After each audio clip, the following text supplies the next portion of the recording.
work like any other. I still remember it in the present tense. I've been running landmine clearance operations for years. It's not a glamorous job. It's repetitive, dirty, difficult and dangerous. It was unusually hot. Sweat was dripping under my personal protection equipment. I always wore it. I didn't take my glasses off to clean them, which was good, considering what happened next.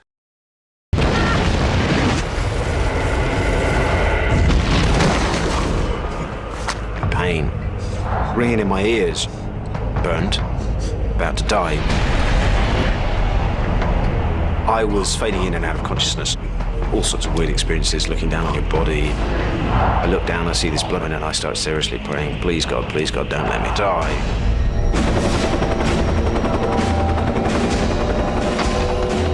I can remember thinking, I am going to be very, very lucky to live.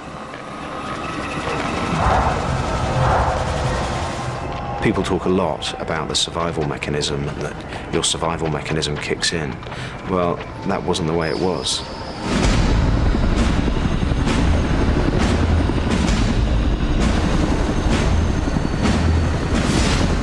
When the pain starts to hit you, I think it reaches a stage where it is so bad that you actually want to die. You would rather give up and pretend it wasn't happening and just turn over and just fade out.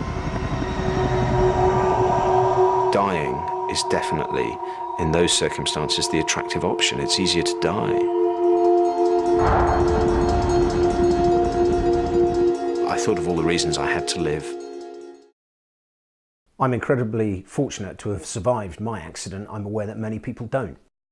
I did my master's in risk and management theory the year after I was injured, and I've learned an awful lot about why accidents happen, and I work with a huge number of different organisations, and there's always a lot of shared learning. People who are injured always tell me the same thing. They feel guilty and they feel that everybody blames them, and part of that is actually the trauma of being injured. The human cost of an accident is something that is like throwing a pebble into a pond. The ripples keep going and going and going when you see how it affects some people's families.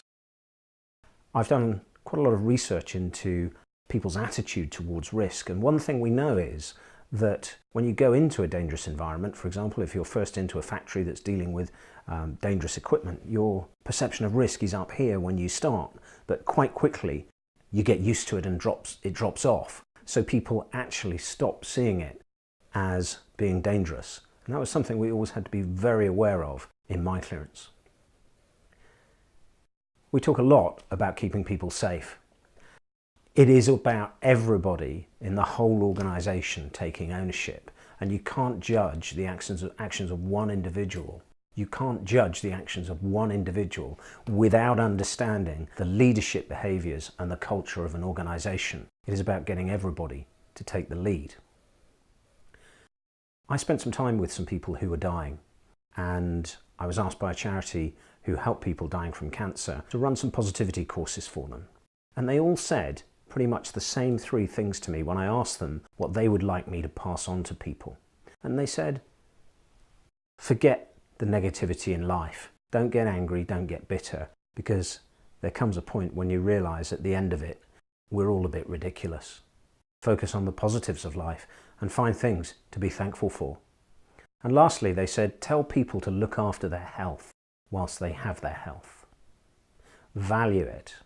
You shouldn't have to lose something to truly appreciate its value.